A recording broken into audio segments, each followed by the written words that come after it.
1 Timóteo capítulo 2, versículo 1. Antes de tudo, recomendo que façam súplicas e orações, intercessões e ações de graça, em favor de todas as pessoas. Versículo 2. Pelos reis e por todos que exercem autoridade, para que tenham uma vida tranquila e pacífica, com toda piedade e dignidade. Olha para cá. O apóstolo Paulo nos ensina nessa carta pastoral o dever da igreja. O dever da igreja não é protestar na rua somente, buscar os seus direitos. Aliás, quando nos convertemos a Cristo, os nossos direitos passam a ser a cultura do céu nos influenciar. Por exemplo, é errado, biblicamente, você colocar uma pessoa física, você pegar e colocar uma pessoa física no pau, como a gente gosta de falar. Porque diga para o seu irmão, quando você abraça a justiça de Deus, você não tem mais justiça própria. Agora a empresa é diferente. Alguém está comigo? Diga amém. E a Bíblia diz também que aquele que é injusto nos seus negócios, saiba que não herdará os injustos do reino dos céus. Em Corinto está isso que eu estou falando. Mas o que eu quero dizer nesse texto? Em vez de a gente protestar num ano de política como hoje, e graças a Deus a gente nunca colocou um político aqui em cima, mas nós oramos por eles. Nós passamos os que estamos passando como nação e como igreja, porque a igreja está se omitindo. As pessoas se contentaram vir de domingo, de quinta ou de terça, não sei qual dia que elas vêm, quando vêm, e viver um cristianismo tranquilo dentro do templo, sem influência alguma, simplesmente porque agora estão salvas. E isso é preocupante para mim, porque esse evangelho de estar acomodado é um evangelho que não é o de Cristo. Cristo, ele era ativo. Aleluia. Cristo era constante. Cristo, ele não parava nas dificuldades, e os discípulos o seguiam. E essa realidade, quando Paulo fala que nós devemos levantar súplica e orações e intercessões em favor, diga para o seu irmão, sempre a oração é em favor das pessoas e nunca contra elas. Esse tipo de oração mata, enterra, faz isso, é oração de feiticeiro, de macumbeiro. Desculpa o termo, irmão, é verdade. Crente não pode fazer oração contrária. Crente não pode orar para que aconteça algo errado com alguém. O texto está sendo claro que intercessores, como todos nós, a Bíblia não está classificando um grupo, a Bíblia está nos chamando, eu e você, de intercessores. Que nós como igreja deveríamos fazer orações em ações de graça. Se está bom ou ruim, temos que agradar primeiro a Deus, porque o texto vai dizer, no versículo de número 2, principalmente aqueles que exercem autoridade, para que eles tenham vida tranquila, pacífica, piedosa e digna. Quando o cara que está no poder pensar se corromper, Deus pega ele, mas você não pode deixar de orar. E o texto ainda continua no versículo 3, isto é bom, agradável diante de Deus, do nosso Salvador. Nós agradamos o Salvador, aquele que nos salvou, aquele que nos libertou, quando oramos pelos outros, pelas pessoas. E o texto está sendo claro conosco, dentro de uma realidade. Isso é bom, diga para o seu irmão, isso é bom, e não são bom, diga agradável diante de Deus e do nosso Salvador também. Há um conjunto. Leonardo Ravenhill, ele fala o seguinte: o crente que peca deixa de orar, e o crente que ora deixa de pecar. David Wilkerson, ele diz o seguinte: tudo que o diabo quer roubar de um cristão não é seu trabalho, não é suas finanças, não é seu dinheiro, é sua vida de oração. Se ele roubar a vida de oração de um crente, ele continua dizendo, ele roubou tudo do crente.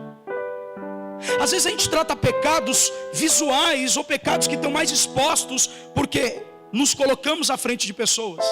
E nesse seguinte, a gente muitas vezes pensa o seguinte: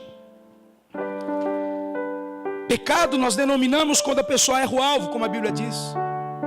Mas no caso, se a pessoa adultera, se a pessoa mente, se a pessoa rouba, a gente classifica como tal, e é pecado. Porém, e o pecado de não orar? 1 Samuel, no capítulo de número 12, versículo 23, vai dizer: acaso pecaria contra o Senhor, deixando de orar? Muitas das vezes a oração fica um peso na nossa vida, porque eu quero colocar umas coisas em ponto nessa noite, porque Deus vai nos despertar, amém, queridos? E está fazendo isso. Quando a gente olha para a Bíblia Sagrada sobre a vida de oração, ela está ligada condicionada com a atitude que levamos. É uma vida de oração, não é um dia de oração. A conferência nós paramos para fazer isso, para mostrar a importância dessa arma e ferramenta que Deus nos deu. Entende, querido? Nós paramos para fazer isso. Tiago capítulo 5:16 vai dizer: portanto, confessai os seus pecados uns para os outros, orai para que sejais curados. O que é isso? Quando você expõe seu pecado para alguém, para o irmão, para o seu líder, você está matando o velho homem, construindo o novo homem em você. Isso é matar, é como eu disse aqui, é derrubar o homem, é humilhar o homem velho e levantar o homem novo, mais simples e humilde. Jesus é. Então é isso que é orar. Orar é você confessar. Olha, a Bíblia diz aqui: orai um pelos outros e sejais curados. E o texto ainda diz: a oração de um justo muito poderosa e eficaz. A oração é de um quem? De um justo. Querido, se tivesse 50 intercessores em Sodoma e Gomorra, aquelas pessoas não teriam morrido nos dias de Ló. O diálogo entre intercessão de Abraão com Deus é isso. Por que Deus está enviando juízo sobre a nação? Para que se levante justiça sobre a terra. Por quê? Porque a terra está cheia de iniquidade. As pessoas estão matando umas outras, não amam mais, são frias, são aproveitadoras. Nós somos de plástico, irmão. E não se ofenda no que eu vou falar. Muitas das vezes usamos a progressiva como eu. É de plástico, não é verdadeiro, não é genuíno. A unha também não é verdadeira. Nada é verdadeiro às vezes em nós. E essas coisas vão contaminando a vida espiritual. Porque nós vivemos às vezes de aparência. Um exemplo que eu vou dar: às vezes as mulheres, isso é mais com as mulheres, eu não sei se você já fez isso, talvez nunca fez, mas se fez, você vai entender o que eu vou falar. A gente passa por um lugar e compra um livro de culinária. Por que a gente compra? Porque a capa nos engana. A gente deixa o cara mais rico, e quando a gente traz esse livro de culinária, a gente coloca no lugar e talvez nunca usamos o conteúdo que está dentro. A gente comprou o livro pela capa. Temos livros sobre oração, mas não oramos. É isso que eu estou dizendo. Sabemos que a oração resolve problemas, sabemos que a oração é boa, mas não nos colocamos como devemos. E muitas das vezes nós queremos que o nosso emocional dê conta com aquilo que só orando pode resolver. Não tem jeito, irmãos. Jesus ensinou, esse é o caminho. E o que eu quero falar nessa noite, diga para o seu irmão: devemos deixar um legado para a próxima geração. Eu quero falar, um legado apaixonante é esse. Meu filho não vai me lembrar porque eu era bonito, que eu vestia bem, porque eu falava bem. Se em casa eu não ensinar ele a orar, ele não vai ser crente. Se eu não entender que eu tenho que orar pelos meus filhos, orar pela minha casa, e é isso que é transferir, diga para o seu irmão: precisamos transferir um legado para a próxima geração. E transferir um legado não é herança, é construir algo espiritual na pessoa, um princípio diferente do que o sistema do mundo está construindo nos nossos jovens. Você pergunta muitas das vezes para o crente sobre homossexualidade, ele não sabe responder, ele só fala: não sou contra. Como nós ouvimos hoje no devocional, e é tremendo, o apóstolo Paulo fala que a justiça e o juízo vêm do céu, quando eu e você sabemos o que é errado, mas nós somos coniventes, sabendo o que é errado, e não protestamos contra. A Bíblia também coloca na mesma medida de quem faz e de quem consente o pecado. Alguém está me ouvindo? Não adianta você falar: eu não sou contra, você tem que se posicionar. Qual é o argumento não só bíblico, científico que você conhece sobre isso? E se amanhã Deus quiser enviar homens sexuais, será que a igreja está preparada para receber essas pessoas? Se nem que os que não são, que estão aqui dentro, não são bem tratados. Você percebe que a vida de oração, ela vai construir um caminho. O próprio Jesus falou disso, de deixar um legado espiritual. Por quê? Quero ler alguns textos, não precisa de abrir. Precisamos transferir o legado para a próxima geração, gente. Lucas capítulo 11, verso 1 vai dizer: certo dia Jesus estava orando em determinado lugar. Tendo terminado, um dos seus discípulos disse: Senhor, mestre, nos ensine a orar como João Batista ensina os seus discípulos. João Batista orava e ensinava os seus discípulos. E os caras vê a vida de que João pregava o evangelho de arrependimento e a multidão ouvia, não tinha sinais. Mas por que todo mundo parava para ouvir? Porque tinha uma vida de oração.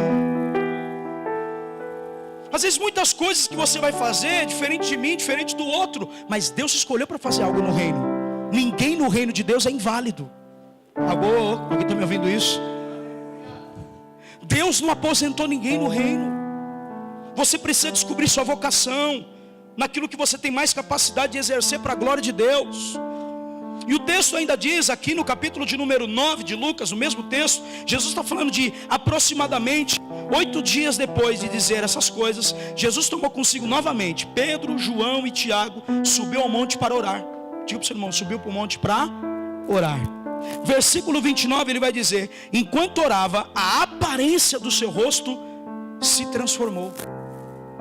Diga assim comigo: conversão é coisa de religião, transformação é coisa de Deus.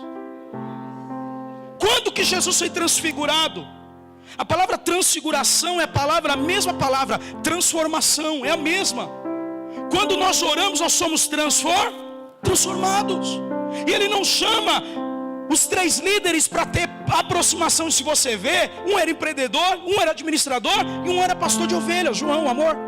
Depois ele foi construído esse cara, ouvindo: filhinhos, não pequeis, mas se pecares, tem um advogado justo e fiel, que é poderoso para vos perdoar de todo pecado. João se tornou uma pessoa paciente, ele foi construindo uma transformação. Pedro, o cara que corta a orelha de Malco no último dia, antes do Senhor ser entregue à morte. Mas depois o Espírito Santo vem sobre Atos capítulo 2 e transforma a vida deles. Algo acontece no caráter, na conduta deles, na mente deles, na postura de vida. A Bíblia diz que todos os dias eles partiam para o templo para orar. Eles não oravam só em casa, eles oravam no templo. Atos capítulo 3 tinha um paralítico na porta formosa que era colocado pelos seus amigos para receber o lucro. João e Pedro, a Bíblia diz, e eles iam na hora 9 ao templo para orar, para oração. Era uma vida cotidiana dos apóstolos, gente. Estava colocando isso sobre pauta, que ter uma vida cristã é ter uma vida de oração. Sem oração, o culto é frio. Sem oração, as pessoas não saem libertas. Sem oração, o louvor não flui, a palavra não flui, não tem como acontecer. Eu costumo dizer uma coisa que eu sempre falo desde a João de Laete: os seus joelhos estão muito bonitinhos, tem que dar uma ralada em vez em quando neles. Entende? Ainda é inclinação, pegar lá, dobrar o joelho, até doer. Ai, mas a coluna dói, então deita no chão, igual Davi, se prostra. Mas nós precisamos vencer essas etapas e níveis de uma vida hipócrita, que estamos achando que estamos agradando a Deus. Querido, a vida de oração, ela nos transforma, amém? A vida de oração, ela nos apaixona mais, ela nos aproxima de Deus. E nesse texto vai dizer o seguinte: as suas roupas ficaram alvas, resplandecente, como o brilho do relâmpago. Mas pastor, você está falando de Jesus. Cara, olha para mim, eu estou falando de Pedro, Tiago e João, que é levado por Jesus e ele sobe normal. Mas quando eles começam a orar, algo aconteceu. E quando algo acontece, grava isso aqui que eu vou falar. A Bíblia diz que Moisés e Elias aparecem e fala: a eles você deve ouvir. Quem? O Cristo. A oração, ela te leva em níveis, ela sai desse nível para um outro nível espiritual. Ande um pouco, por favor, para não tirar minha atenção. Se você puder me ajudar. Diga assim comigo: a oração é uma prática de quem é crente.